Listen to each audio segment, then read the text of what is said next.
이렇게 그가 하나님께 회심하고 난 다음 칼빈은 거의 성경 연구에만 매달렸습니다. 여러분들이 그 기독교 강요를 읽어보시고 계시겠지만 기독교 강요를 읽어보면 엄청난 성경이 거기에 인용되고 또 연구의 어떤 그런 증명 전거로서 이렇게 제출되고 있는 것을 볼 것입니다. 칼빈이 상당한 양의 성경을 암기했고 또 숙지했고 또 자유롭게 성경을 인용한 것을 보는데 그 회심한 이후 그가 이 기독교 강요를 쓰기까지 한 3, 4년 동안 그런 엄청난 그런 성경 연구에 매진했다 하는 것이죠. 그런 다음 그는 그 파리 대학의 코 총장의 그 연설문 작성도 도와주었고요. 또 그 이전 교회로부터 받던 각종 특권도 포기하면서 로마 카톨릭과의 결별하는 수순에 그가 돌입을 하게 됩니다.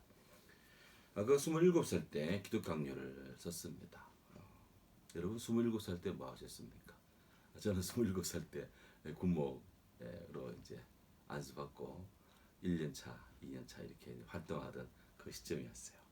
근데 그가 27살에 쓴 그 기독교 강요가 그 뒤를 따르는 전 세계 신학도들의 그런 조유신학도 교회에 관한 여러 가지 기본적인 그 이론과 또 설명에 대한 가장 기본적인 책이 된다는 사실 참 놀라운 일입니다.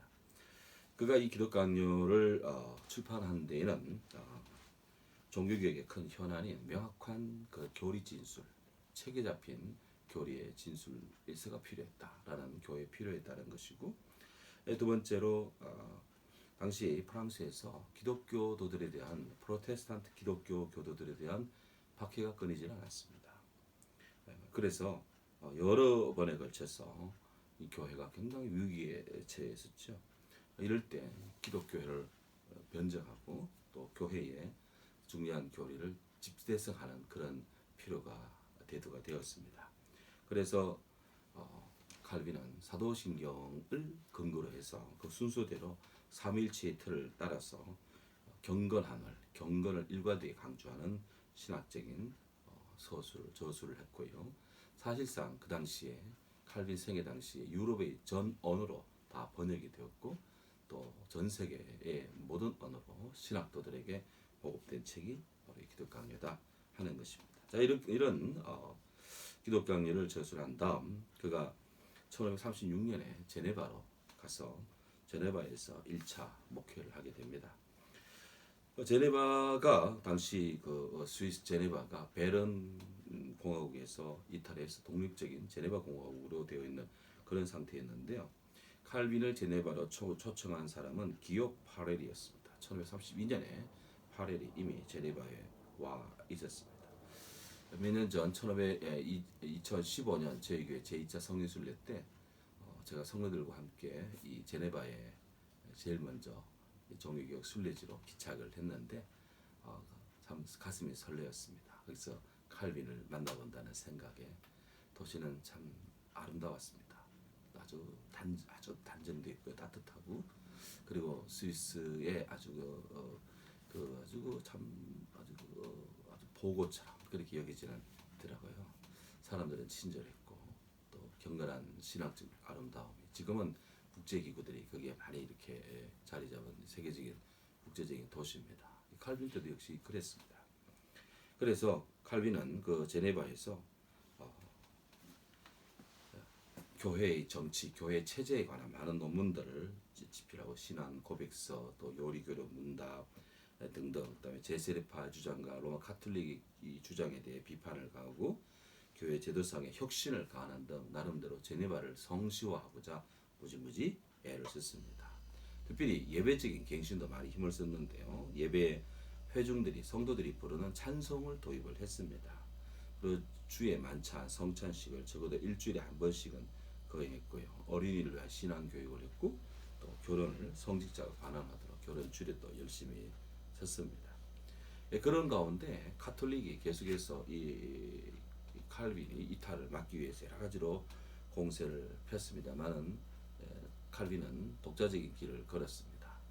그래서 그런 고대 문서에 그가 동의한다는 사인들을 함에 있어서 특별히 이 아타나시우스 신경에 대해서는 그가 이것이 하나님 말씀에 직접적으로 끌어온 것이 아니다 라는 이유를 내세워서 이 아타나시 신경에 대한 신조에 대한 그런 공인하는 것도 끔찍하게 잘 하질 않았습니다.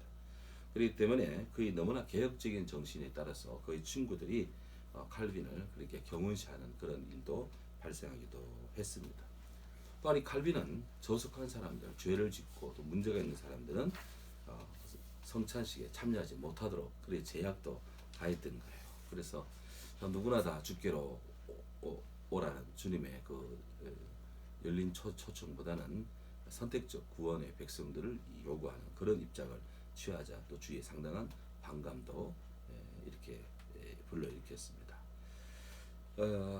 하지만 1538년 부활주일에 성찬식이 예정이 되어 있었는데 칼빈과 파렐 모두 제네바 상황 때문에 이 성회 집행을 거부를 합니다. 이러자 이 시의 제네바 시 당국의 당국자들이 칼빈에게 사흘 안에 제네바를 떠나라 이 추방령을 내립니다. 그래서 칼빈은 1538년부터 1541년 제네바를 떠나서 스트라스부르크로 가서 일을 하게 됩니다.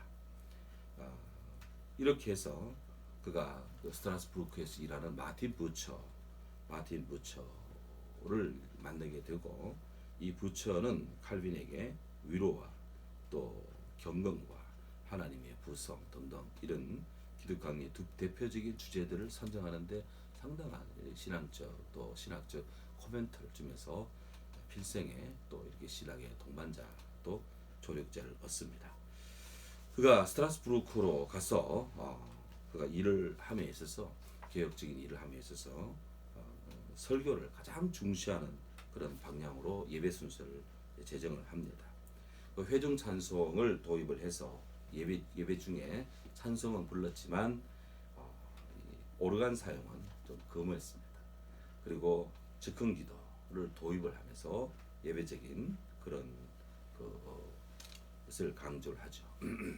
그 다음에 이제 여러 가지 주석들을 집필하면서 기독 강요를 개정하고 보정하면서 계속적으로 기독 강요를 이제 판을 새롭게 이제 보정을 해 나갔습니다. 그러다가 그곳에서 결혼을 하게 되는데 당시 스트라스부르크 난민교회의 교인이자 또 경건한 미망인이었던 이델렛 반 뷰렌과 결혼을 하게 됩니다. 그의 결혼은 1540년에 결혼을 했는데 1542년에 아들을 낳았죠. 아들을 잃었습니다. 그리고 이 아들이 아기 때 죽죠. 참 안타깝습니다. 그리고 그의 아내도 결혼한 지 9년 뒤인 1549년에 죽습니다. 그 칼빈은 상처한 후 다시 재혼은 하지 않고 그렇게 그 생을 계속해서 이제 보냅니다. 그러다가 다시 제네바시에서 다시 이 칼빈을 다시 초청을 합니다. 칼빈을 제네바시에서 추방하고 난 뒤에 그곳에는 훨씬 더 방종이 부도덕이 난무했고 정치적 무질서가 크게 확산이 되었습니다. 그래서 이 제네바시와 또 베런시의 또 이 전쟁도 나기 일촉즉발의 그런 위기 상황에서 1540년 다시 칼빈은 제네바 교회에 초청을 받아서 제네바시로 돌아왔습니다. 돌아와서 그곳에서 그가 하나님의 부름 받기까지 23년 동안을 그가 제네바에서 그곳에서 사역을 일생을 다합니다. 다시 제네바 교회에 재취임, 소위 단임 목사로 재청빙을 받은 그는 제네바 교회를 재조직했고 전례와 요리문답을 다시 개정을 했고 또 폭넓은 주제를 가지고 신학적인 다양한 토론도 벌리면서 이렇게 계획을 지속을 해 나갔죠. 우리가 어느 한 가지 사실을 어떤 한 가지 글을 썼다고 했을 때 그냥 그걸로 끝나는 게 아니잖아요. 초고를 보고 다시 세컨 드래프트 다시 재탈구하고 또 탈구하고 몇 번을 하면서 글을 보정하고 이렇게 그 문장을 고치듯이 칼빈도 계속적으로 그런 작업을 계속 한 것들입니다. 했습니다. 이런 과정에 그의 가정에도 큰 아픔이 찾아왔습니다. 아까 잠깐 말씀드린 것처럼 아들이 죽었고 아내도 죽습니다. 그리고 동생 앙투안이 부정한 하녀 겸 비서와 간통도 저지르고 또 의붓 딸도 또 간통을 저지르는 그런 슬픔이 있었습니다. 최고의 신학은 때로는 이런 비참한 환경의 시련 속에서 태어난다고 하는 거예요. 그러니까 역사 속에 이런 아픔이 찾아올 때 그 아픔은 우리에게는 큰 아픔이지만 그러나 거기에는 또 모든 것을 새롭게 하는 하나님의 뜻이 있다. 이런 칼빈이 말한 소위 하나님의 창조와 섭리 속에서 아픔이 다양함이 그렇게 충돌하는 이런 돌변성이 강화되지만 그래도 하나님의 뜻은 이루어지는 이 하나님의 섭리의 전능함을 느끼는 그런 것을 우리는 많이 봅니다. 여러분들 지금 상당히 어려운 시간대를 지낼 줄로 아는데요.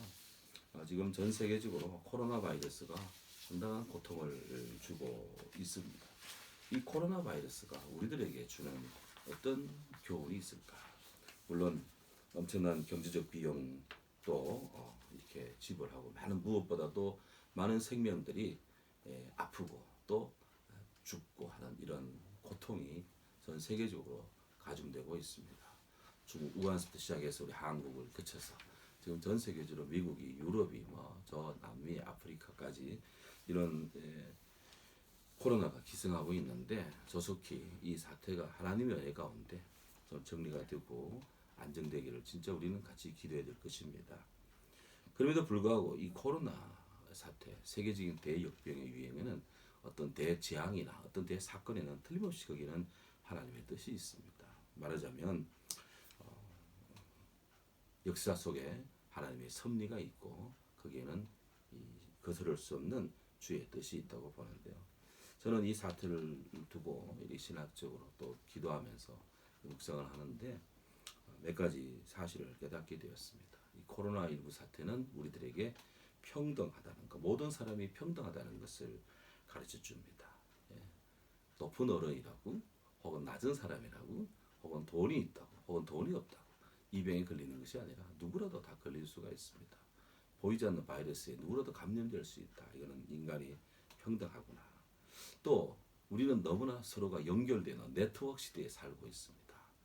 이런 컴퓨터망, 이런 AI, 인공지능 시대의 네트워크만이 아니라 질병도 네트워크가 되어 있다. 그래서 한 곳에 감염이 되면 다른 곳 사람에게도 계속 연관이 되는 이런 그 네트워크, 이런 그 세상에 우리가 살고 있고요. 지금 이 수업도 지금 코로나 인해 단절된 이런 그 교실이 폐쇄된 이 상황에서 지금 이렇게 영상을 통해서 지금 우리는 네트워크가 형성되고 관계성이 되고 있죠. 또 이 코로나는 우리 일상 속의 건강함이 얼마나 소중한지, 우리가 일상생활을 즐길 수 있는 것이 얼마나 소중한지 하는 이 작은 기쁨을 다시 상기시키고요. 또 이 코로나19는 우리 사회가 얼마나 물질적인 사회로 변질되어 있는지, 또 우리들의 가족과 가정생활이 얼마나 소중한지 이런 것들을 다 깨우치게 하는 그런 중요한 그런 지금 시기다 하는 것입니다. 나아가서 코로나19는 우리의 자아상을 계속 점검하라. 자아상에 대한 점검. 그렇게 인간이 대단하다 생각했지만 아무것도 보이지 않는 코로나 앞에, 바이러스 앞에 우리는 아무것도 아닌 존재가 되었습니다. 사람들이 그렇게 코로나는 두려워하면서도 정말 보이지 않지만 계시는 하나님에 대해서는 의식을 하지 안 했는데 다시 이번 기회에 신이라는 존재를 다시 인식하게 되죠. 절대 하나님을 인식하게 되는 그런 계기가 됩니다. 또한 이 코로나19는 자유의지가 사람들의 손에 달려있다. 그래서 그 의지에 다시 기울기가 어느 쪽으로 해당되느냐, 어느 쪽으로 기울어지냐에 따라서 도울 수도 있고 또 우리는 막을 수도 있고 하는 이런 개폐의 그런 키를 그 사람들이 자신들이 갖고 있는 걸 발견하는데요. 우리가 이런 어려울수록 서로 돕고 서로 기도하고 서로 중보하고 서로 협력하는 이런 그리스도의 정신을 다시 가져야 되는 마음에 붙는 시기가 아닐까 하는 것입니다. 또한 코로나19는 우리가 인내할 수도 있고 공황장애에 빠질 수도 있다라고 하는 이런 평범한 인간의 모습들을 적나라하게 드러내는 그런 시간대이고, 나아가서 이 코로나19는 정말 이 세상의 종말의 때가 이렇게 느끼지 우리도 의식지 못하는 순간에 도적같이 임한다는 것을 다시 깨닫게 합니다. 하지만 중요한 사실은 이 모든 고난도 또한 시간이 지나면 지나가게 되고 극복하게 된다는 것이죠. 갈릴리 바다에 이편의 저편을 건너갈 때 예수님 모시가던 배도 풍랑의 속에 침몰 위기 당합니다. 그때 우리는 잠자는 예수님 깨웠던 제자들처럼 다시 우리 주님을 다시 마음의 영혼 속에 모시고 그렇게 격정 속에서 경란 속에서 다시 일어나는 그런 지혜로움이 신앙 용기가 필요할 것이다. 칼빈도 이렇게 거의 개혁의 절정 속에 동생이 또 이렇게 뭐 집안의 딸 의붓 딸이 이런 그 개인적인 일탈로 인한 큰 충격을 받습니다. 그러면서 참 그 칼빈의 영혼 속에 부정할 수 없는 큰 사건이 하나 일어나는데 세베르투스라는 사람을 화형시킨 사건이 하나 발생합니다. 이분은 세베르투스는 그 자타 공인하는 의심할 여지가 없는 천재였다고 합니다. 그런 그 신학적 이단설에 대한 그런 책도 썼고요. 또 의사였답니다. 뭐 그렇게 하면서 또 그 사람의 피가 순환된다는 그 순환설 피의 순환설을 발견했던 하비보다도 3, 4세기 먼저 인간의 피는 순환한다. 이 피의 어떤 흐름을 중요시했던 사람이 세베르투스였습니다. 그는 스스로 자신을 기독교의 재건자다 이렇게 여길 정도였다고 하는 것이죠. 하지만 그는 불행하게도 신성모독, 삼일체 부정, 또 동정녀 탄생 기적에 대한 이런 부정, 또 고위 성직자들에 대한 모욕 이런 여러 가지 등등 39가지 제목으로 칼빈의 명예에서 그가 고소가 되고 제네바 의회 그런 재판 과정을 거쳐서 그가 화형을 당하게 됩니다. 1553년 10월 27일 시의회의 명령으로 세베르투스가 화형을 당하죠. 사실 이 칼빈이 세베르투스의 죄가 있다고 지목을 했습니다만은 그러나 그럼에도 불구하고 칼빈은 역시 하나님의 사람입니다. 죄는 미워하되 사람은 용서하자라는 심정으로 온건한 형태의 사형을 면제해달라는 사형을 탄원했습니다만은 받아들이지 않고 전적으로 이 세베르투스가 이제 죽음을 당합니다. 이 세베르투스가 이렇게 처형을 당하자 후대의 사람들이 칼빈을 칼을 막 휘둘러는 그런 사람 뭐 이런 식으로 그냥 협공을 하고 협정을 하고 칼빈을 상당히 잔인한 사람으로 이렇게 매도하는 그런 경향이 생겼습니다. 하지만 이것은 전적으로 칼빈의 문제만이 아니라 그 당시에 모든 교회가 이 세베르투스의 이런 신성모독적 교회를 부정하는 이런 부분에 대해서는 한결같이 다 거부했다. 전 교회적인 전 사회의 책임이었다 하는 그런 또 그 삶의 한 오류 내지 또 아픔도 있다는 것을 우리는 알게 됩니다.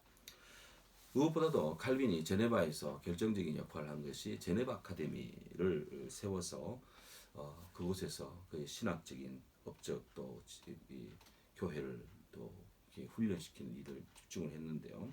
칼빈 스스로는 자신의 참 명예로운 업적 가운데 하나가 이 제네바 아카데미를 세운 것으로 그렇게 평가를 합니다. 이 제네바 아카데미는 제네바뿐 아니라 유럽 천지에 학예 교육 또 고전 연구에 엄청난 그런 영향을 끼쳤습니다. 기록에 따르면 이 제네바 아카데미 입학한 학생들은 엄격한 교과 과정에 따라 수업을 해야 했습니다. 매주 수요일 아침 그리고 아침에 한 번, 주일이면 3번 예배를 가졌고요. 학과는 하절기에는 아침 6시, 동절기에는 아침 7시에 학과를 시작해서 오후 4시가 되면 학과를 마칩니다. 이 아카데미에 입학을 하면 춤도 카드놀이도 주사위도 선술집도 또 연회장도 불건전한 노래를 부를 수 없었고 가면무도회도 없었습니다. 매일 모여서 학장에 검열, 훈계를 들어야 했고 이렇게 엄격한 그런 자기 관리를 하면서 공부, 배움에 힘을 써야 했습니다. 칼빈이 이 제네바 아카데미를 만든 목적은 성직자들을 양성하고 또 민중들, 일반 제네바 사람들뿐 아니라 프로테스탄트 기독교인들을 수준을 향상시키고 내적으로 다듬어서 로마 카톨릭의 저항할 수 있고 맞설 수 있는 대항할 수 있고 변론할 수 있는 그런 능력이 있는 사람 그리고 평신도들에게 학문을 제공하는 차원에서 제네바 아카데미를 개설을 했습니다. 이렇게 해서 소위 이 제네바는 칼빈의 요새가 되고 칼빈주의의 요람이 되었습니다. 하지만 칼빈이 죽고 난 다음, 칼빈이 돌아가시고 난 다음에 안타깝게도 이 칼빈이 의도했던 바와는 조금 다르게 이 제네바와 또 여러 곳의 기풍이 조금씩 변질되는 것을 봅니다.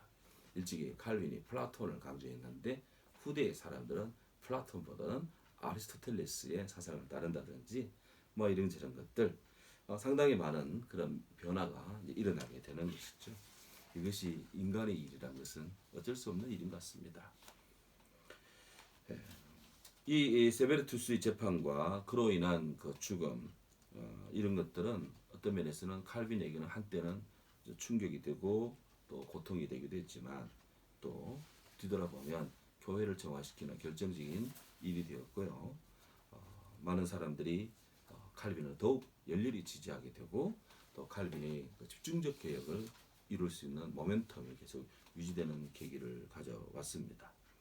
그래서 칼빈은 당시 로마 카톨릭이 더 이상 어떻게 칼빈을 어떻게 다룰 수 없는 그런 존재로 부각되었고 칼빈은 대항할 수 없는 그런 기독교의 프로테스탄트 교회의 그런 전사로서 그가 서게 되었다 하는 것입니다.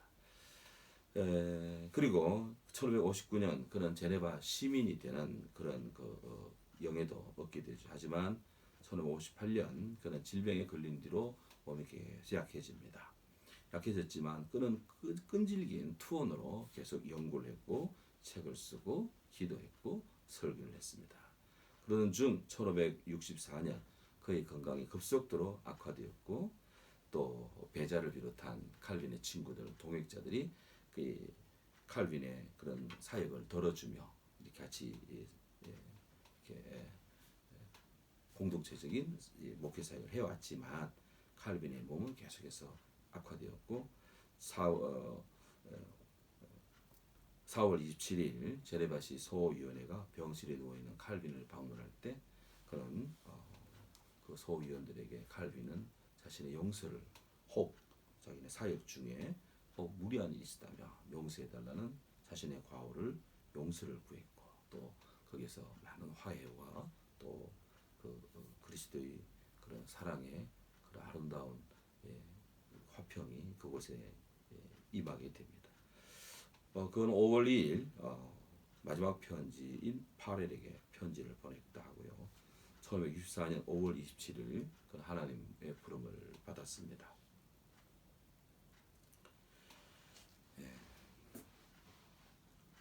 칼빈은 종합적으로 보면 사도 바울 이래 그 누구보다도 세계관 또 인생관에서 믿음과 행위, 교리와 삶을 잘 조화시켰다는 그런 이 사람으로 평가를 받고요.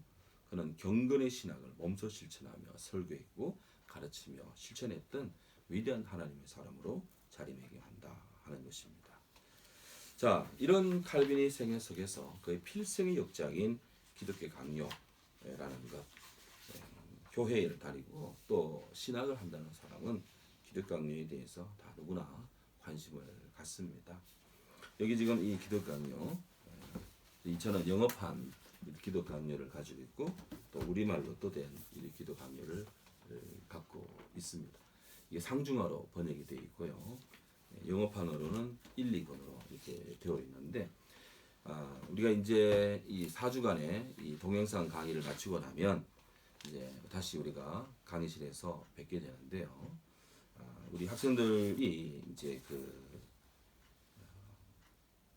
첫 번째 모일 때 개혁신학의 교리사적 배경, 개혁신학 광맥 77페이지에서 103페이지의 내용을 어느 분이 한 분 발제를 한번 해주면 좋겠고요.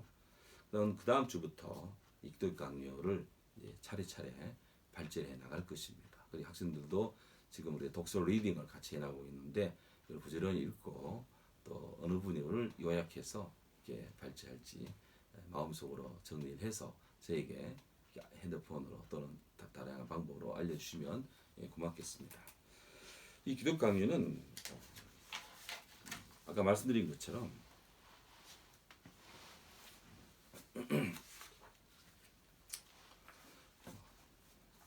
그야말로 이 신앙의 보석 같은 그런 책입니다.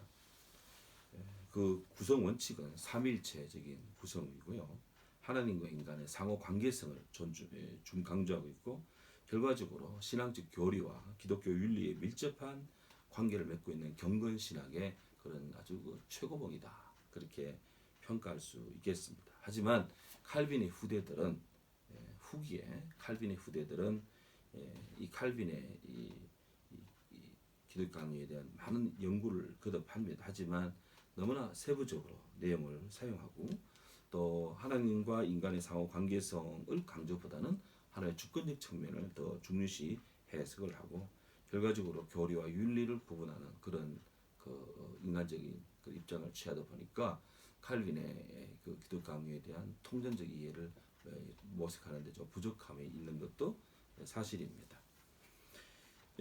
칼빈은 이 기독 강요를 이렇게 읽어보시면 첫 번째 그 서론부터 하나님과 인간에 대한 실천적인 그런 그 만남 또 인식을 강조하고 들어가죠.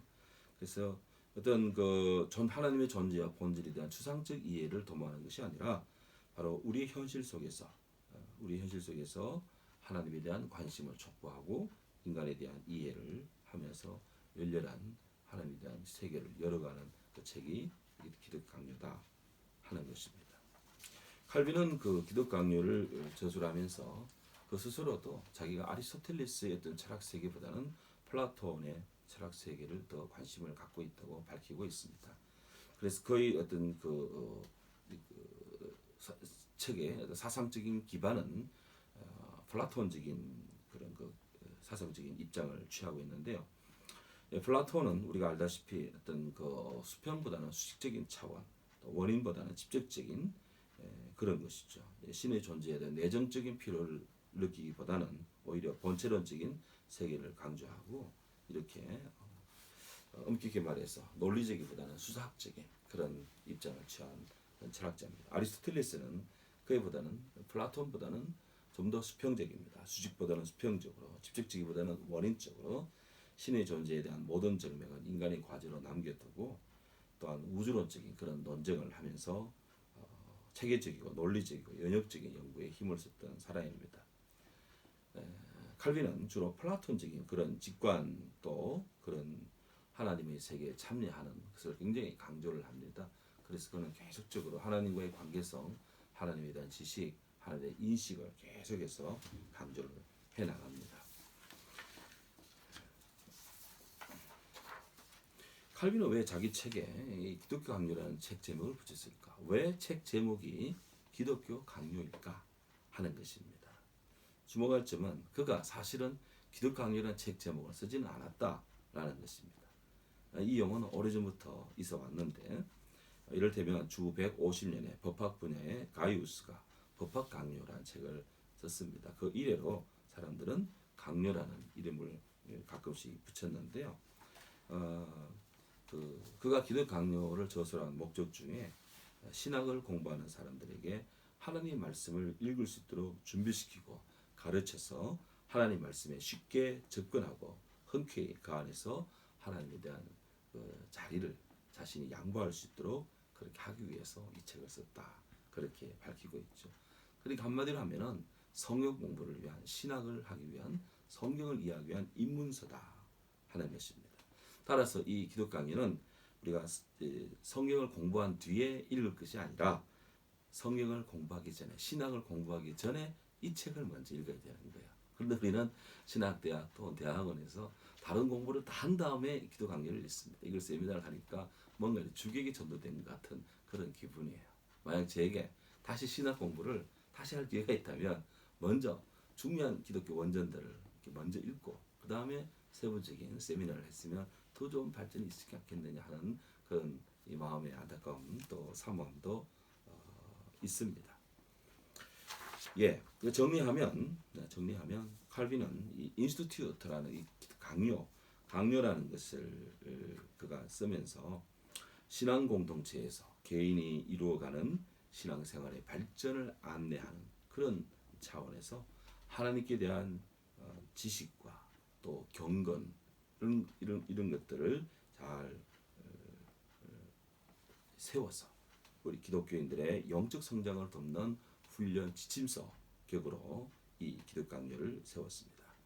그래서 칼빈은 구원의 교리를 배우고 싶어하는 사람들을 위해서 기독 강요를 저술했고 또 그런 교회 안에서의 경건한 신앙적 교훈 또 경건한 신앙적 삶 훈련을 하도록 이 인스티튜트 이 기독 강요를 저술했다 하는 것이죠. 말씀드린 것처럼 큰 원칙은 삼일체 개념으로 원칙을 하고 또 사도신경에 근거해서 이렇게 이 책을 집필해 나갔는데요. 초반에는 하나님에 대해 집중을 하다가 뒤쪽으로 몇 편에 걸친 책을 개정하면서 성령에 대한 부분을 확장을 합니다. 그렇게 해서 칼빈이 경건신학과 교리에 대해서 이야기할 때는 성령의 역할도 굉장히 강조하는 것이죠. 신적인 조명, 이런 조명의 분야를 이야기를 하면서 어거스틴적인 입장을 확실히 취하고 있습니다. 이 칼빈은 크게 보면 칼빈의 이 기독 강의는 크게 보면은 1, 2, 3, 4권으로 나누어지는데요. 제 1권은 하나님과 인간의 동질성에 초점을 두고서 하나님과 인간 사이 연관성을 강조합니다. 의미심장하게도 칼빈은 여기서 섭리교리와 예정교리를 따로 떼어두면서 하나님에 대한 이해를 도모합니다. 두 번째로 제2권에서는 예수 그리스도에 대한 이해를 도모하는데 율법을 예수 그리스도와 밀접하게 연관시켜서 보고 있습니다. 특히 인간에게 참된 자유를 제한하지 않고 누릴 수 있도록 그렇게 조치하고요. 또 감사와 자유의 율법이 신구약 전체에 흐른다는 그런 점을 10장, 2권 10장에서 10권에서 10장 정도 다루고 있습니다. 그 다음 제3권에 가서는 성령에 관한 논의를 전개하는데 성령에 대해서 일관되게 그리스도께서 효과적으로 우리를 자신과 맺어지는 띠로 그렇게 이야기를 합니다. 우리와 예수님이 맺어지는 띠가 성령이라는 거예요. 그러니까 참 우리가 이 성령 없이 일을 하고 성령 없이 살아가는 것이 얼마나 불행인지 알 수 있습니다. 중요한 점은 바로 이렇게 칼빈은 상당한 성령의 열정적인 그런 다이나믹한 역사를 신뢰했고 믿었고 또 우리에게 강조한다는 것이죠. 여러분들도 공부할 때 성령의 도우심, 성령의 조명이 있도록 우리 늘 은혜를 구하는 사람이 되어야 될 것입니다.